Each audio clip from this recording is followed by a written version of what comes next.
Hey everyone, and welcome back to the channel. Let me ask you something. Have you ever felt that little pang of guilt when you sneak a peek at your work emails during family dinner? Or maybe you're sitting in a meeting, but your mind is a million miles away, worrying about a personal issue at home. It's a constant tug-of-war, right? We're all desperately chasing this ideal, this perfectly even, 50-50th split that everyone calls work-life balance. But what if I told you that this concept of a perfect balance is a total myth? What if the very idea, the constant struggle to keep those scales perfectly level, is the exact thing that's making you feel more stressed, more anxious, and more like you're failing at both? It sounds crazy, but stick with me. Today, we are officially throwing that scale away. Forget balance. We're not aiming for some impossible equilibrium anymore. Instead, we're going to talk about a much more realistic and empowering concept: work-life integration, powered by something I call intentional time blocking. This isn't about splitting your life into two separate, warring factions. It's about creating a seamless, harmonious flow where both your professional and personal lives can coexist without the constant guilt and division. It's about being fully present in whatever you're doing, whether that's crushing a project at work or building a Lego castle with your kids. This approach is designed to stop the guilt trips and bring a new level of clarity and purpose to your days. Over the next few minutes, I am going to share the 3 core principles that will help you ditch the stressful balancing act and start integrating your life in a way that truly works for you. This has been a game changer for me, and I know it can be for you too. So, if you're ready to stop feeling pulled in a million directions and start living a more cohesive, intentional life, you're in the right place. Let's dive in. For years, we've been sold this idea of a perfectly balanced scale, with work on one side and life on the other. We juggle, we struggle, and we constantly feel like we're dropping the ball somewhere. This mindset of balance implies that work and life are two separate, competing forces. It creates this internal battle where we feel like we either winning at our career or winning at our personal life. But rarely, if ever, at both simultaneously. It's an endless, exhausting tug-of-war. And honestly, it's a myth. It leaves us feeling guilty when we're working late and anxious when we're taking time off. It's a recipe for burnout. So, what's the alternative? I want to introduce you to a much more powerful and realistic concept: integration. Instead of seeing work and life as two opposing forces, integration encourages us to see them as interconnected parts of one whole life. The key here is to stop thinking in terms of a 50-50th split every single day and start thinking in terms of seasons. Think about it. Nature works in seasons, right? There's a time for planting, a time for growth, a time for harvest, and a time for rest.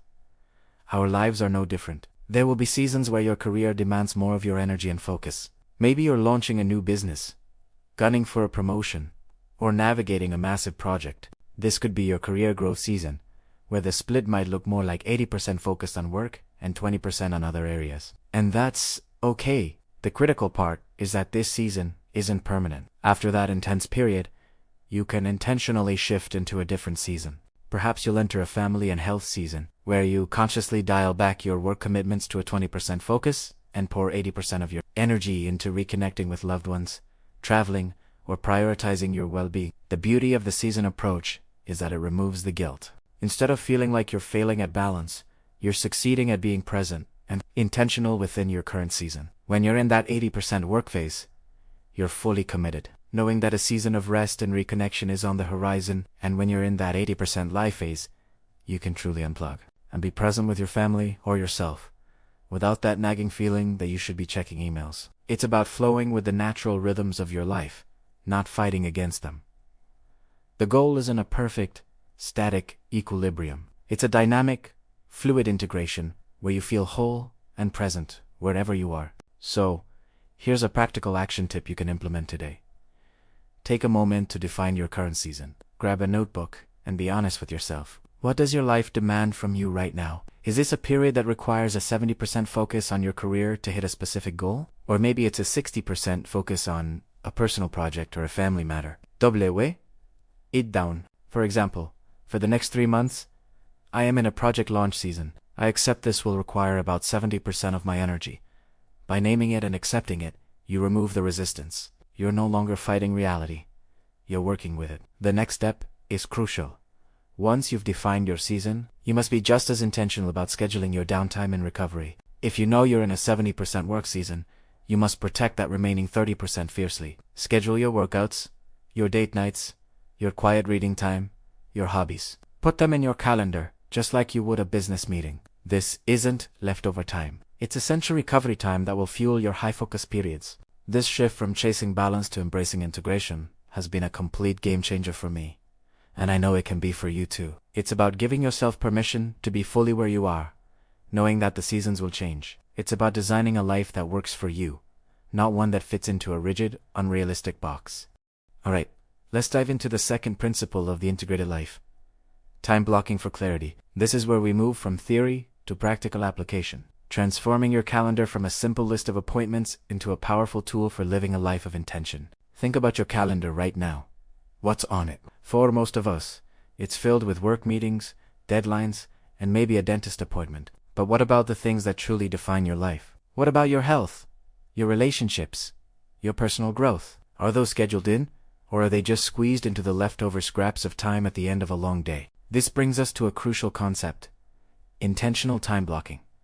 This isn't just about scheduling your work, it's about scheduling your life. The most powerful tool for integrating your personal and professional worlds is right there in your calendar app. You just need to learn how to use it with intention. So, how do we do this? It starts with what I call the block and protect method. It's incredibly simple, but profoundly effective. You're going to start treating your personal commitments with the same seriousness as a meeting with your most important client. Open your calendar right now. Look at next week. Where can you block out time for the gym? Put it in. Create an event called Gym. Make it a recurring event. Now, what about family dinner? Block it out. Family dinner. What about that hour you want to spend reading, learning a new skill, or simply sitting in silence to think? Block it. Personal growth time. Here's the key. These blocks are non-negotiable. You must protect them. When a colleague asks if you can meet at 6 p.m. on Tuesday, you don't say, "Oh, that's my gym time, but I can probably move it." No. You look at your calendar and say, "I'm sorry, I have a commitment at that time. How about 4 p.m. instead?" You wouldn't cancel on your CEO for a minor request. So why would you cancel on yourself? Your health and your family are your most important stakeholders. By blocking and protecting this time on your actual work calendar, not a separate personal one, you create a visual and psychological barrier. It forces you and others to respect that time. It sends a clear signal that your life outside of work is just as important as your life within it. This isn't about being rigid, it's about being clear about your priorities. You're defining what matters most and building your schedule around it, not the other way around. Now, simply blocking time isn't enough. We've all been there. You rush from a stressful work call straight to the dinner table, and even though you're physically present, your mind is still stuck in that meeting. Your family gets the leftovers of your mental energy. You're there, but you're not present. This is a classic symptom of a poorly integrated life. This is where the secret weapon comes in. The 15-minute transition block. This is a game changer. Between a significant work block and a significant personal block, you must schedule a 5-minute buffer. Let us say your work ends at 5:30 p.m. and family time begins at 6 p.m. That 30-minute commute might seem like a transition, but it's often filled with more work calls or stressful traffic. Instead, I want you to schedule a dedicated block from 5:45 to 6 p.m. labeled transition.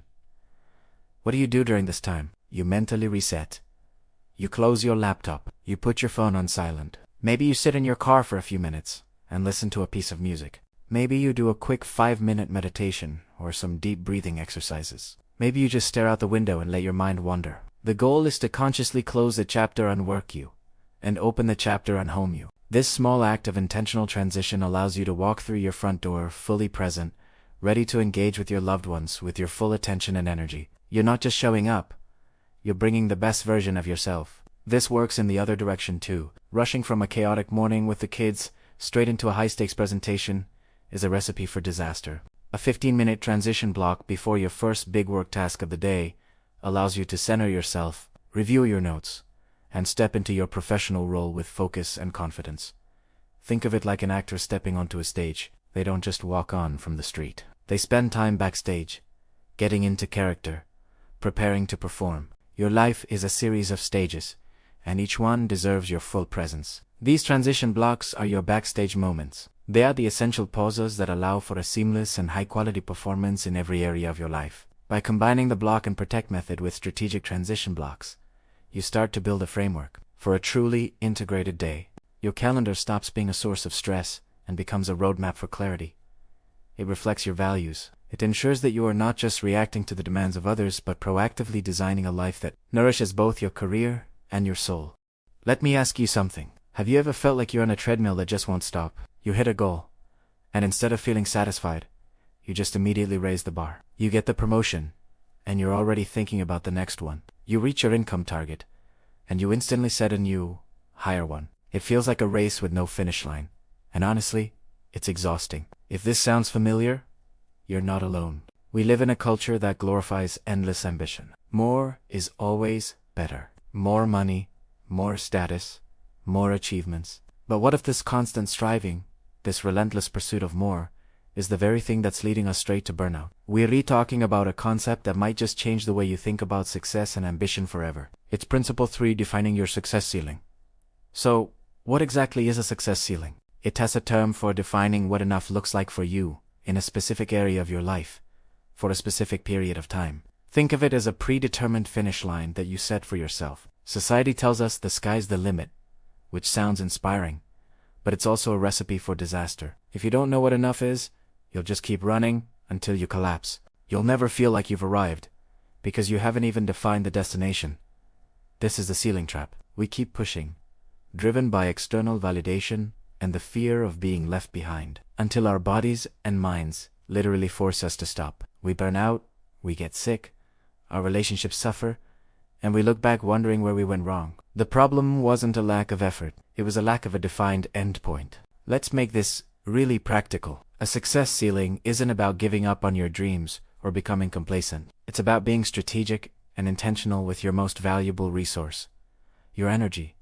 It's about living your life in seasons. Just like in farming, there's a season for planting and a season for harvesting. You can't be in a perpetual state of intense planting and expect a good harvest. So, how do you do it? Start with your career or your business.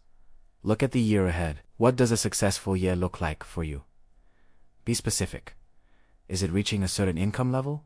Is it getting that one key promotion? Is it launching that one specific project? WYT down? This is your ceiling for this season. For example, you might decide, my professional success ceiling for this year is to earn $80,000 and successfully lead the new marketing campaign.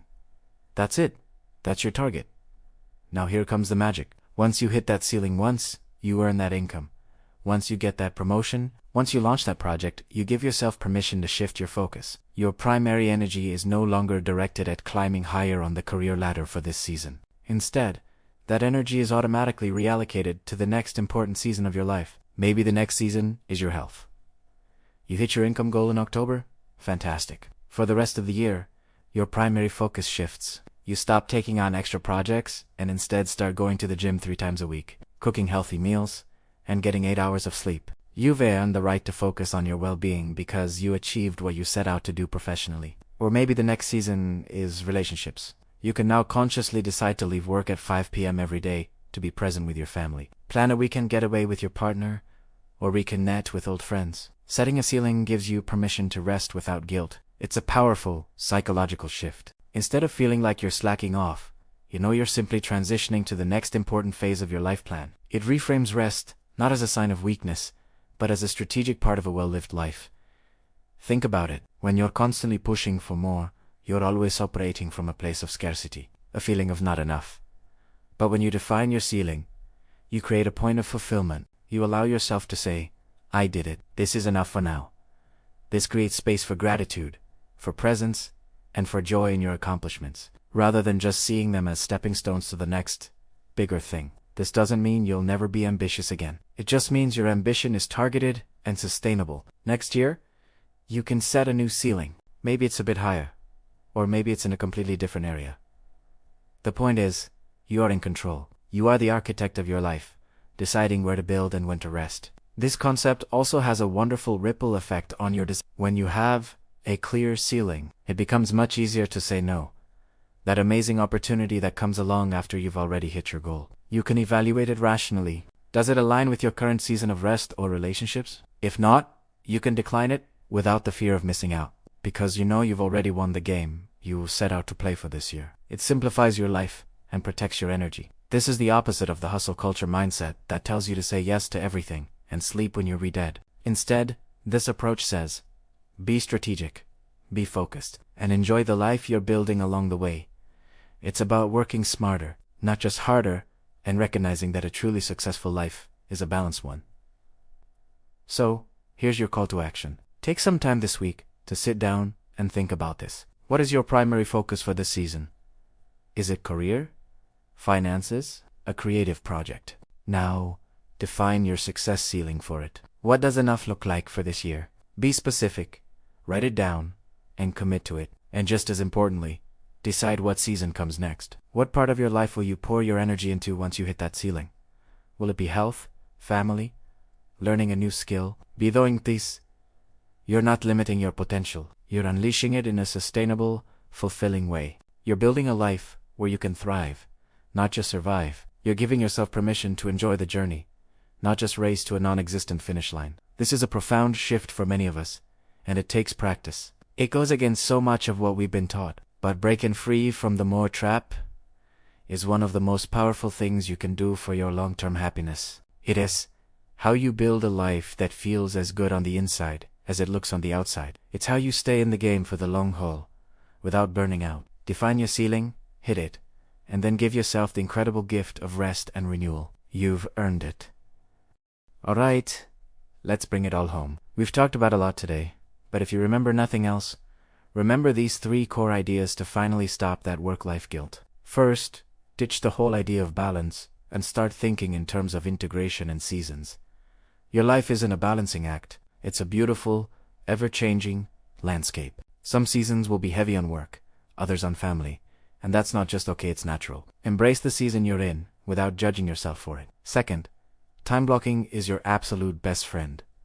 It's not about rigidity, it's about protection. You wouldn't let someone just walk into a critical work meeting, so why let life randomly barge in on your family time, your workouts, or your creative pursuits? If it's important to you, put it on the calendar and guard that time like a fortress. This is how you guarantee that what matters most actually gets done. And third, and this one is a game changer, define your success ceiling. We are so conditioned to always want more, more, more. But what if you decided what enough looks like? Enough income, enough clients, enough recognition. Giving yourself a ceiling isn't about limiting your potential. It's about giving yourself permission to step back, to breathe, and to actually enjoy the life you've worked so hard to build. It's the ultimate act of self-respect. So, here is my challenge for you. I want you to do this right now.